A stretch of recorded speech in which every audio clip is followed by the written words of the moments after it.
for NCAA wrestling as the Indiana Hoosiers take on the Army Black Knights. I'm Andrew Garrison alongside Dan Farngaro. And Dan, we are underway right away at 125. What are you looking for throughout this matchup? Here we go. 10 ranked wrestlers in action.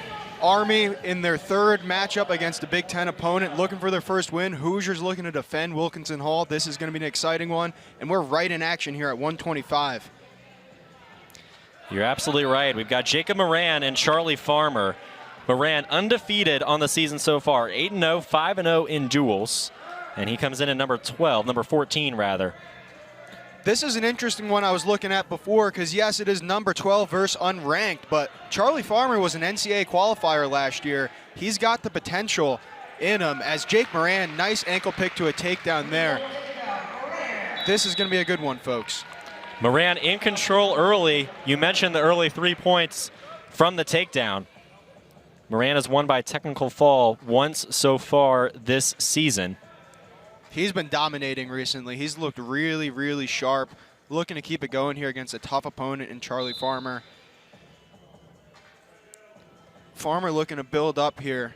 Looking to get weight over that left side, peel that claw, get to his feet. Moran starting on top this time. And this is an interesting one as well. Farmer coming in as a senior. Moran obviously a graduate student. And Moran... Yeah, Farmer gets the escape. He didn't get the escape there? No, he's going to start underneath. That was close. A close call there for sure. But Farmer, you're right, holding his own early in this one.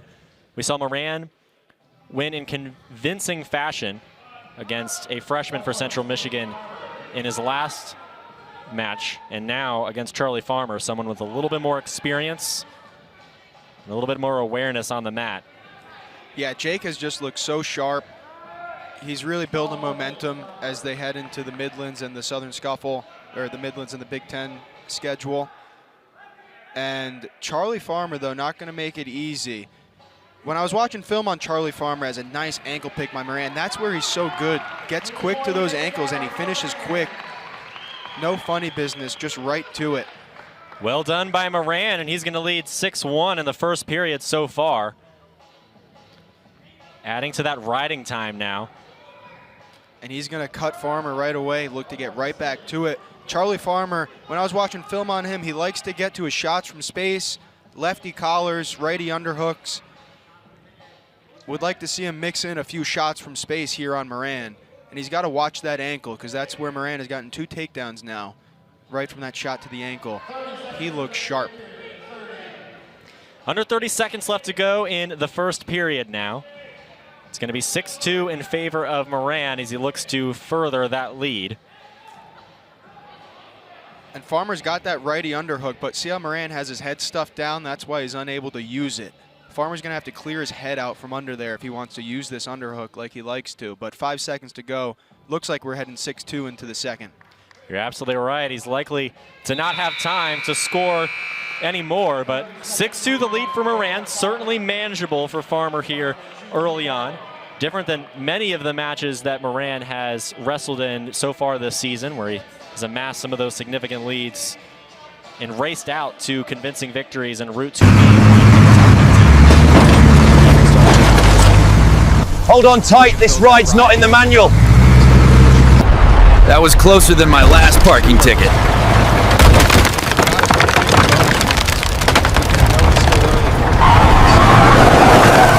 Sometimes the chase ends with a hug.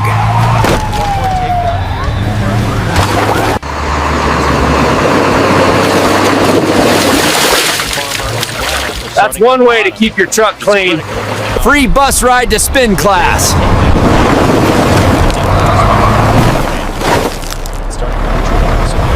Taking out. a massive moment for Farmer if he's able to score. Yeah, this is one of those turning points in the match. If Moran gets the next takedown, as he's in here in this single looking to control that shin whizzer position, he's got to elevate this, get up to his feet, and he's got it up. Nice finish by Moran. Well done, and there's another takedown for Moran. It'll be 9-3. And here we see that finish. Beautiful job, this mat return here, As soon as that, there we go, out of bounds. But before that, his knee touched, and that's why he got the takedown. And that's one where, you know, that's the difference between a tied match and a 6-point lead. That's what I meant when I say now Moran's thinking about opening up the floodgates here. He's thinking bonus points in his head, but Farmer's not going to make it easy. And that seems to be the territory we're in now in the score, especially with Moran starting on bottom in the third period, where Farmer's just looking to avoid allowing Moran to score bonus points. Obviously, 9-4, still well within reach of winning this match in his own right. One takedown and he's right back in it, but he's going to have to figure out how to get to his ties. Now he's in that lefty collar, hunting for that underhook. Moran's just been so quick in timing of those shots to those ankles. It's made it hard for Charlie Farmer. Oh, my God, that was a beautiful one. Unbelievable. And you were just mentioning the shots to the ankles, and there's a great example there. Moran, the timing, the quickness. Notice how quick his finishes are, because a lot of guys get to ankles and then it turns into a scramble, maybe a stalemate, or it takes 30 seconds to score. Jake Moran right to the ankle, right to the finish, and now he's got 2 legs in on top. Beautiful transition. And this will likely be how the second period ends with 3 seconds left to go. 12-4 in favor of Moran, and notice nearly 2 minutes the advantage in riding time for Jacob Moran.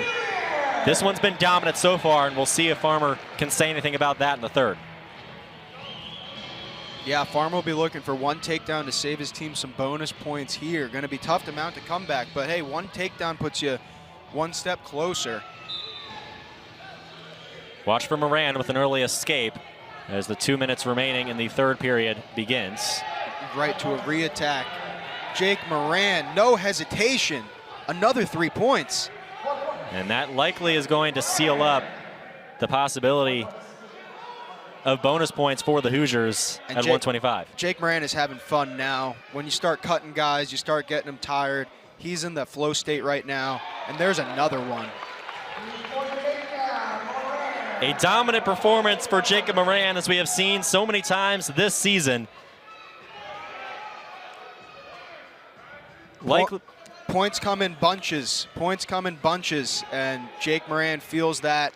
He's stacking them on now. And that'll be a tech fall for Jake Moran. I was just trying to do the math. 22-6. You're absolutely right. And that'll be it for Jacob Moran. And you're absolutely right about those points coming in bunches, because think about how quick that happened. It was 6-3. It was a takedown difference early on. And then very swiftly, Moran piles up the points, piles up the takedowns, and Farmer can't escape it. And the Hoosiers are going to lead early on in this one. Yeah, 3 takedowns in short time in that third period for Moran. Those were some beautiful shots. Jake Moran building some real momentum heading into Midlands. Excited to see what the rest of the season holds for him as we move on to 133 now. It's going to be Craps versus Logan Frazier in for the Hoosiers. Some discrepancy on who was going to be wrestling this afternoon at the 133 weight. We had, of course, the probables. There were 3 probables for Indiana at 133 coming into this one. Yeah, 133 a weight that the Hoosiers, Coach Escobedo, still trying to sort out who's going to get the nod. And today it's going to be Logan Frazier. Surprised to not see Ethan Bergen for Army. But hey, this is going to be a great match either way. And a feeling out process early, but then some movement. As Craps underneath here in this waterfall position, he's got to look to hook that bottom leg as he just did right there. Now he's got to look to peel that top leg off. He's looking for it. He's at the ankle right now. Frazier looking last-ditch effort to try to extend the scramble with that crotch lock. Craps still got to peel that. He's got to pop his head out if he wants the points here. He's got to push to the knee with that right hand. He's got to get that right hand up to the knee and his head across the hip. Right now he's on the ankle. If he moves up to the knee, then he can pop his head out. It's going to be close here. Frazier extending this position, but there's only so much he can do before Craps gets this takedown. It's the freshman, Jake Craps, for Army, providing the Black Knights with their first lead of the match so far. It was a nice job to get that finish. Really powered through it. Frazier back on his feet. 3-1. And now Frazier looking to respond, as you mentioned, back on his feet against Craps. Wow, and an early stall call on Frazier. That's the optics so far in these first 2 minutes. Craps has been firing off the attacks. Frazier gets hit with a stall, and we'll see a stalemate here. Crap point. We find ourselves at 3-1 in favor of Craps here in the second match of the day at 133. Frazier starting to fire off his attacks. Almost got to one there. These guys are hand fighting hard. Good pace to this match so far. Craps doing a good job controlling that elbow, making it difficult for Frazier to spin around. Back on their feet. Craps gets his head off the mat. 10 seconds left to go in the first period here. See both these guys hunting for that collar. There Craps gets to it. Now Frazier turns it into an underhook. That's the battle in the hand fight so far. And that'll be it for the first period. Craps up 3-1 with a 12-second advantage in riding time at the 133 level, with Army looking to avoid an early hole. Of course, Moran doing a great job with his 9th victory on the season. Yeah, and Craps filling in for Bergen right now. Bergen coming off a win over the #7 ranked wrestler in the country, Zan Fugget of Wisconsin. But Craps doing a nice job filling in so far with this 3-1 lead. And there is a clock issue right now that is not just a glitch on. Yeah, Coach Escobedo is realizing it now. The clock has not been running for quite a bit now. They're going to have to figure this one out. And that's tricky because Frazier was on top at that time. Yeah, and he was starting to get to his handles too, but that...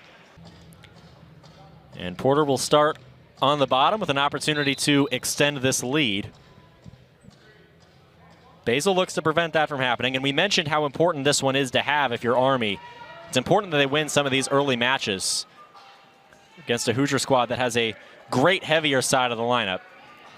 Yeah, we get into the back half, and it's going to be mostly Hoosiers favored on the books, but Army looking to get some momentum going here, build a bit of a cushion going into there.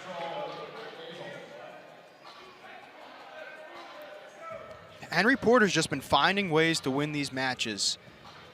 It hasn't always been so pretty. Sometimes it's been and get momentum. Basil back on top. 90 seconds to go in the second period at 141. Basil in firm control. Porter doing a nice job getting to his feet, but Basil doing a better job of bringing him back down to the mat. See if Porter can get to his feet without allowing Basil's hands to be locked. It's always a good thing to shoot for. If you're going to get to your feet and the other guy has a lock, you're usually going to get mat returned. If you can get to your feet without those hands being locked, you're in better shape. Never really want to have to break a lock on the feet. Here's Porter back on his feet once again.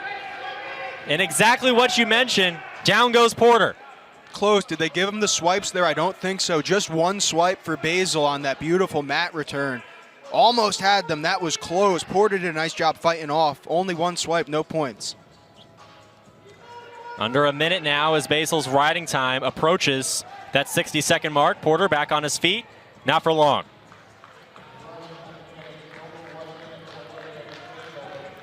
Yeah, that time the hands weren't locked when Porter got to the feet, but Basil snapped them up right away. It's been a gritty ride. Basil. And once you feel that claw mat return, it does scare you a little bit to get back up to your feet with a claw in, because, you know, that's a big move, potential for points. Porter escaped without him, but definitely makes you think twice after a guy pulls off that move, because that's a special technique. Basil with nearly 90 seconds of a riding time advantage. 15 seconds left to go in the period. And Porter will look for one last opportunity to score before taking the top side. Yeah, you practice this all the time. 15 seconds, 1 point. Let's see if Porter can get it. Basil's been great at maintaining control on top throughout this match. And he will do the same once again. That's the end of the second period. It will remain 3-0. The idea that Basil's very happy with keeping the score at 3-0 heading into the third. Absolutely, especially with that minute 40 of riding time. Now the battle turns to, can Basil get out from bottom? Because Porter is very talented on top with his leg ride. As we see this big lift mat return, boom! He put Porter down. Looked like he was going to get backs there, but great job by Porter to fight off. Just good technique both ways. Good mat return and good fight to not give up the points. Then was unable to get out from under Basil, and now Basil will look to do the same to erase that advantage created in the first. He'll have 2 minutes to do so in the third period at 1:41. It's a 5-3 team lead for the Hoosiers inside Wilkinson Hall, and we've got a good one already, Dan. Yeah, so Basil's going to want to get out definitely in under 4. Look to do here. Porter slipping that leg in already, though. Because if Basil can get out with still that minute, then he has a chance to bring this to overtime on a stall call. So now he's got down to 25 seconds to be in that position, and Porter knows it, so he's chasing him, but Basil gets it. Well done by Basil. He finds a point there, and if he can maintain the riding time, then he's just down 1 against Porter. Yeah, so 2 routes to win for Basil, either the takedown or chase the stall call to get it into overtime. Either way, stall call would come from firing off attacks anyway, so that's what he needs to do. And it looks like he's approaching the bout exactly that way, both on their feet. And this is where I love what Porter's doing, trying to stick to that Russian tie. And we're in upper body now. This could get interesting. Hoosier bench outraged. That was close. So Basil threw a headlock. I do think that they went out of bounds, pushed himself in. Here we go. Let's see it. Basil goes for the headlock, slips. Yeah, they're both out of bounds. Then Porter brings that toe back in. So that was close. That would have been 3 for Porter if he could have kept that in the whole time. Refs are going to take a look at it. Off that initial replay, I'm thinking it's going to stand how it is. Ahead of the review, it remains at a 3-1 advantage to Porter with a minute 22 advantage in riding time on the side of Basil. Yeah, and Porter's going to want to stay out of those. Let's see it again here. Basil rips the headlock. Boom, it slips. They're both out of bounds. Porter brings that toe back in. Now, an interesting note on the rule book, the mat is so if you think about the mat as having invisible walls all the way up, so even if Porter's toe was in the air but hanging above the line in bounds, they would be in bounds, but I don't think that it was based on that replay. It's an interesting little tip. The force field going up in every direction around this circle. Yeah, it's a weird one. I almost wish it was the other way. It'd be easier to track if we were just looking at the toe drag like college football. But that's how it is, and I don't think I saw enough on that replay for them to overturn this call. Oh, here's a good angle. So let's see if he's hanging in the air. The ref, ooh, maybe actually, I don't know. The ref kind of, and I mean, maybe unless they have another angle that the refs are looking at, the ref blocking the view might be enough to say there's not enough evidence to overturn this. But based on that, if the ref was transparent, I'd be able to give you a solid answer. But if Porter's toe was in the air and over the white boundary of the mat, that would be a takedown.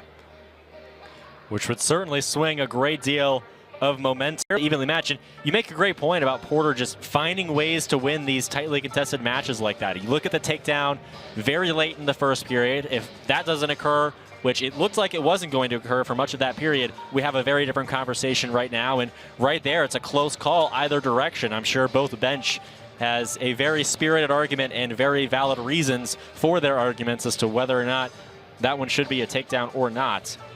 Yeah, it's been smart, savvy wrestling from Porter. And either way, when this match comes back, Porter's going to want to stay out of those upper body situations. Basil is dangerous from there. I watched some film on him, saw him throw a headlock on somebody else as we saw him attempt there.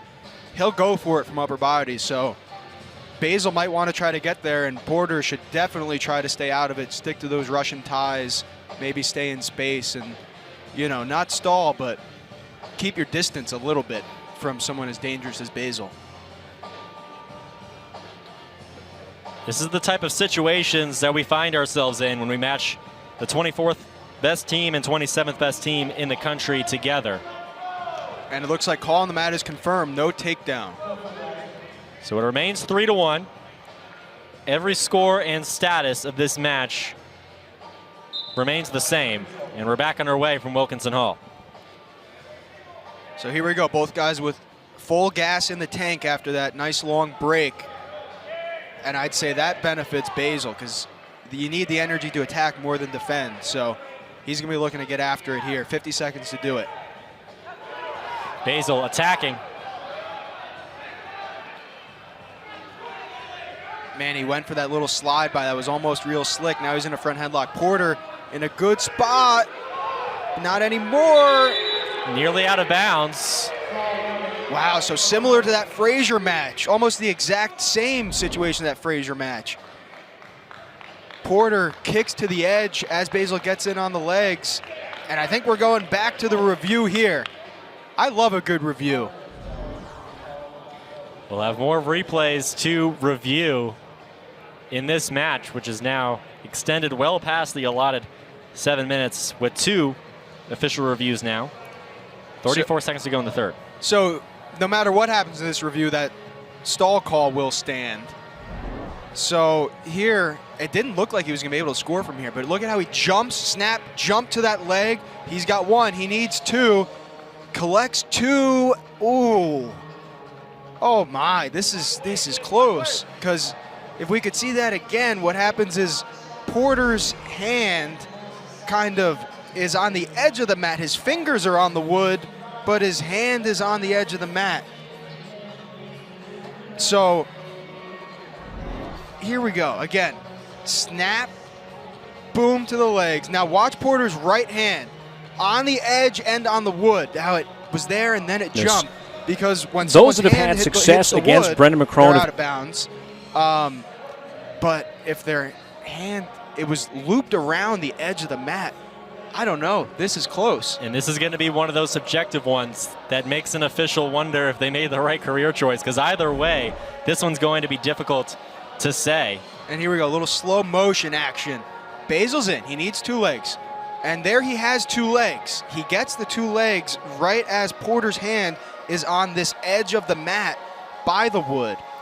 So just to be clear, when that entire hand is off the mat, that's after the takedown would have occurred. The question is, as you're mentioning, that first contact with the edge of the mat, whether or not those fingers were on the wood. At first I was looking at the wrong hand hitting the ground, but of course it was that first one that's much more difficult to see. Exactly, exactly. It's going to be Porter's right hand touches and then jumps almost immediately, but that's the point right here. It's about a touch there. See how it tapped the edge of the mat? Now, I don't know if that's even in the rule book on what if somebody's hand is over the edge of the mat. Right there, right there. Yes. So as it goes, boom. So there's hands on the mat, but his fingers are presumably on the wood because they're looped over the edge of the mat. I don't think the rule makers thought about this one. So I'll raise this point. Obviously, it's a very intense moment, a very quick action, but from a reflexes perspective, Porter brought his hands up real quick there, and you almost wonder if he knows he's about to be taken down and he knows that his hand hits the mat and not the wood. Maybe there's something there where psychologically your instant reaction is to bring it up and bring it back down to the mat as he did.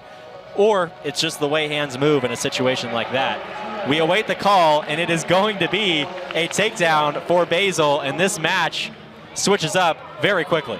Wow. Wow, that was close. And now Basil's in this 4-3 lead, 5-3 with the riding time. Porter needs it quick. And we're rolling around here. Quick action, both sides. 25 seconds. Remember, Basil has over 90 seconds of riding time. So Porter looking for the reversal here. It's close. Oh, but a nice roll by Basil to keep himself alive. 15 seconds. Porter needs reversal at this point. Escape's not enough. You're absolutely right, because of that riding time and of that additional point that at this point is definitely going to go the way of Basil. So Porter, 12 seconds. He's going to look to roll or switch or get some reversal here. There's the switch attempt. He's got 1, but that's not enough. Basil in the lead. Porter needs it. 5 seconds. Does he have time?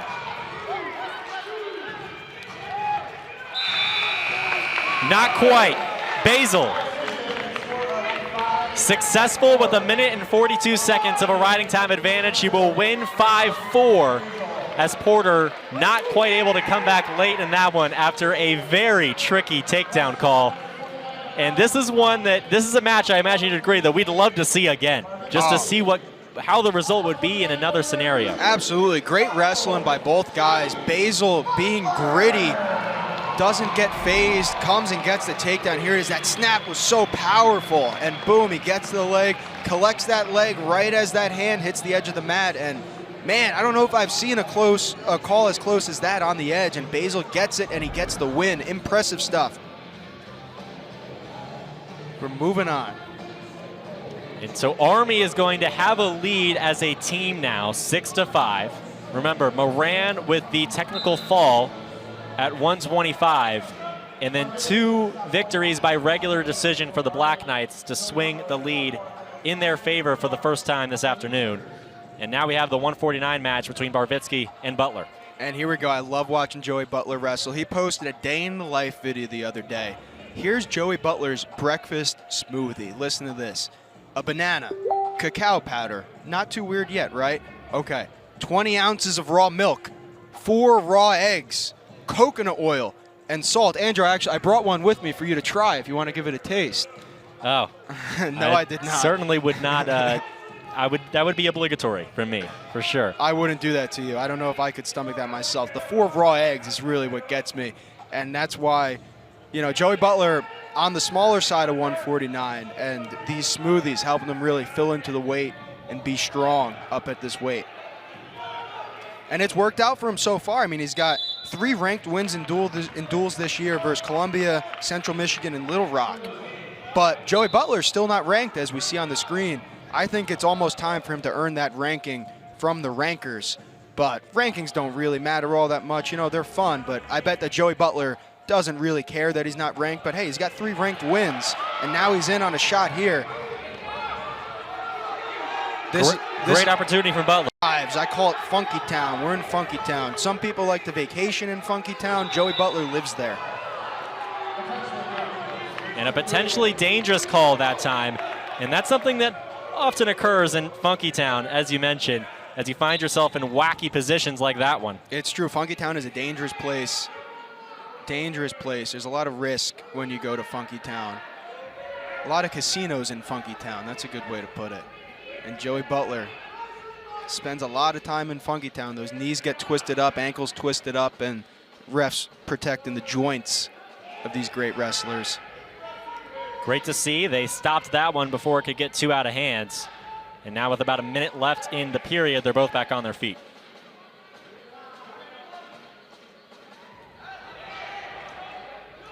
Joey Butler was in that fireman's carry position before. Look to see if he gets back to it, as now he's chasing the back. We're in upper body. Nothing, and yet Joey Butler looking to settle his hips on that left side. But Barvitsky, nice job passing that leg over, and we're rolling. How quickly the vibe can change in Wilkinson Hall as you see both benches completely on their feet after that stellar move from Butler. Joey Butler, yep, he's getting that right hand to the far hip, but Barvitsky on that far ankle. That's what's holding Joey Butler up right now, that far ankle that Barvitsky has. 15 seconds left to go in the period, still no score. And these two are in a tricky situation. Now 8 seconds to go in the period. Man, not easy to score on either of these guys. Great job extending the point, and this is a 0-0 first period that's been more exciting than 0-0 says, but Joey Butler looking to make it more than that, and boom, he gets the 3. There's another late takedown for the Hoosiers. This time it's Joey Butler in the first period, as he's looking to bring the Hoosiers the lead once again. I was about to say he's got to be disappointed that that first move did not result in any points, but then late in the period, able to win him back. And he gets 2 swipes at the end of that period. So Joey Butler said, no way, I'm not having a 0-0 first period. How about 5-0? He not just the takedown, but the 2 back points at the end. Impressive stuff.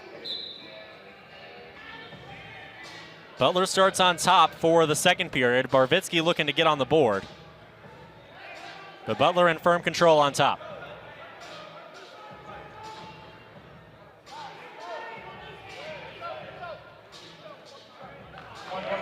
Barvitsky sneaks out. He's got 1 point for the escape. And it's a long uphill battle ahead for Barvitsky, but he's making progress. And if that first period told me anything, this is not going to end 5-1. I can guarantee you that. There will be more points scored in this match. Let's see who can score them. And we saw against Central Michigan, Butler winning the body language game. That time, very similar to Central Michigan. He's right back up and ready to go. Yeah, it's almost like he tries to get in guys' heads and annoy them a little bit, and I love to see it. You know, a little extracurricular we saw in that Central Michigan match. You know, there was 1 second left and he shot a takedown, but he's in now. He's up in the waterfall position here, out the back door, looking to bring one of those legs across, but Barvitsky keeping that head pinched. We're headed to Funky Town again. Let's see who gets it. Oh, and that's a quick stalemate. I would have liked to see that one play out a little more. But again, Butler pops right back up, and Barvitsky's still on the mat. He's always the first to the center. He's always putting a little extra push as they go out of bounds or at the end of the period. And those kind of things can just annoy a guy. And if you annoy a guy, you throw them off their game a little bit. So, you know, it's not a lack of sportsmanship from Joey Butler, just gamesmanship. At the end of the first period, he collects those legs, says, no, I want more than a takedown. Puts him right to his back, and there's the 2 swipes as the buzzer goes. And it looks like Barvitsky's having problems with his headgear. Look like the strap ripped off, and that's what the delay is right now. As you see here, they're looking to get this replaced. I'm ready to ban headgear. Headgear is unnecessary in my opinion. It's a bold statement right here. Well, they say it protects from concussions, but I don't think it really does. I mean, all it really does protect is cauliflower ear. But here goes Barvitsky. Hooks that leg. Now he's looking to peel that top one off. This is a very common position in wrestling, one that any youth wrestler watching should be working on a lot. This hooked ankle, Barvitsky wants to peel that off the top, and he's closed, but Joey Butler frees that ankle, and we're back to rolling. 30 seconds to go in the second period. We're rolling on the mat once again. Wow. Impressive from Joey Butler. He was almost dead to rights, but he scrambles, kicks out, and he gets his own 3 points. What a move by Joey Butler. It'll be 8-1 after the second takedown for Joey Butler. He's had 1 in each period with under 30 seconds to go in each period. And those are when great wrestlers score, under 30 seconds to go, because you get that takedown, it makes it way easier to get the right out. And that 1 point swing is huge in matches. That'll be the end of the second period. It's 8-1 in favor of Joey Butler, is in the lead against Army in their own building. We're going to start in neutral for the third. Barvitsky understanding the amount that he needs to score. And Barvitsky's been close a few times, but the scramble ability of Joey Butler has made it tough to collect the actual points. And here we are again. Same position, back and forth we go. Now remember, Joey Butler is 1 point away from a major decision victory. These stalemates have been rather quick. A lot of time in Funky Town, especially with Joey Butler. I like to give them more time there for both guys, because usually when you're in those scrambles, somebody's going to score and things are moving. And we're right back to this out the back door position. Barvitsky doing a nice job with that crotch lock. Joey Butler going to have to hook one of those legs, but he's thinking about getting a danger count right now. In a weird spot with that bottom leg hooked and trapped. Butler's looking for the major. Barvitsky's looking to claw back in this one with a minute left to go in the third period. And this benefits Butler, right? Because even if it's a stalemate or even if Barvitsky scores, a lot of time ticked off the clock in that little exchange there. We're down to 53 seconds.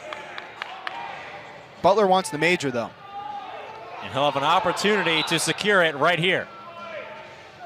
50 seconds. Barvitsky took a second to step on the line. Joey Butler winning the body language game again. Butler on the ground. Sparvitsky with a shot. Butler has none of it. And it's close. Barvitsky with that back hook on the leg. Saved himself from the major there with that back hook. Butler keeping it rolling though.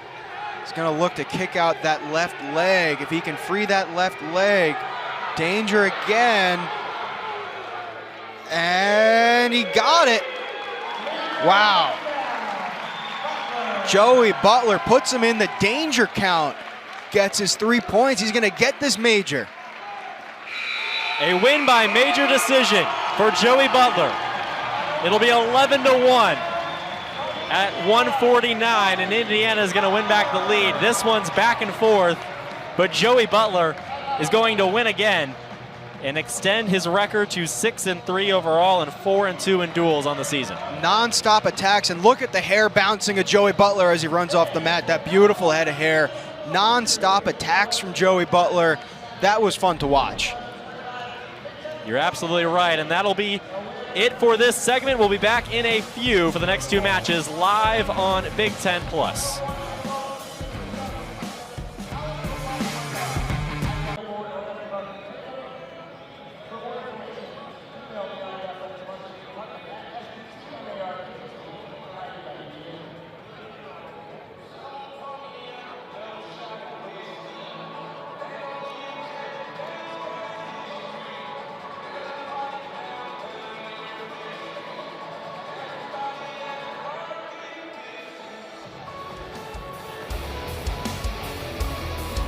Live from Wilkinson Hall, back on Big Ten Plus, Andrew Garrison and Dan Fangaro. And Dan, we've had 4 matches so far in this one, and a very exciting one just now at 1:49 with Joey Butler getting the win. What'd you see in those last two, and what are you looking forward to in the next two? Yeah, I mean, those last two were thrilling. Basil, we see here that match-winning takedown at the end after trailing the whole time. And then Joey Butler comes out, non-stop attacks, gets those big 5 points, scramble, scramble, more points. More points, and here he goes with his danger takedown to get the major. Huge in the team score to put the Hoosiers up 9-6.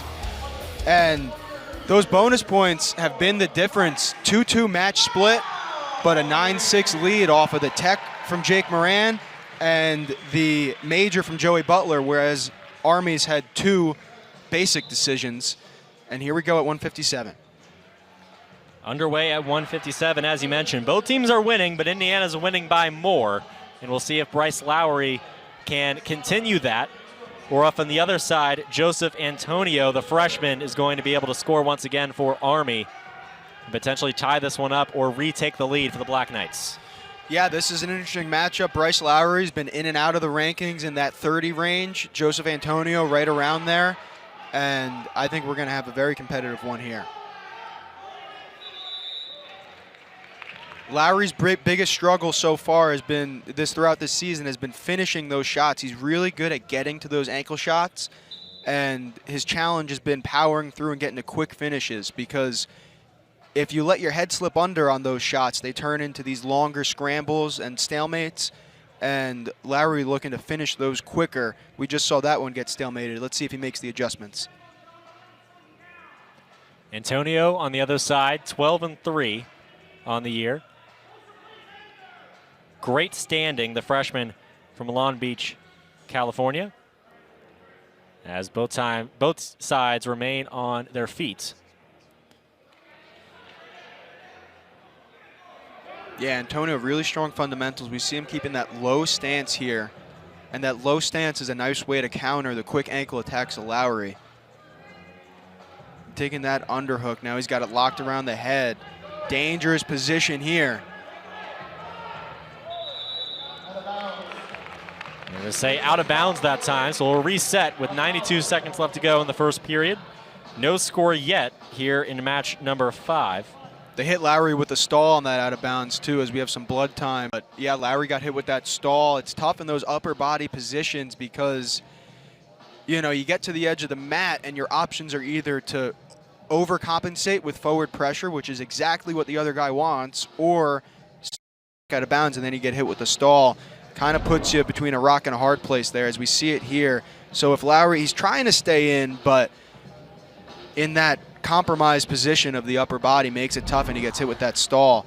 So they're trying to patch up the nose of Antonio here.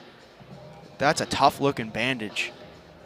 Yeah, nasty cut for number 28 in the country at 157. But he seems prepared to recover and get back going.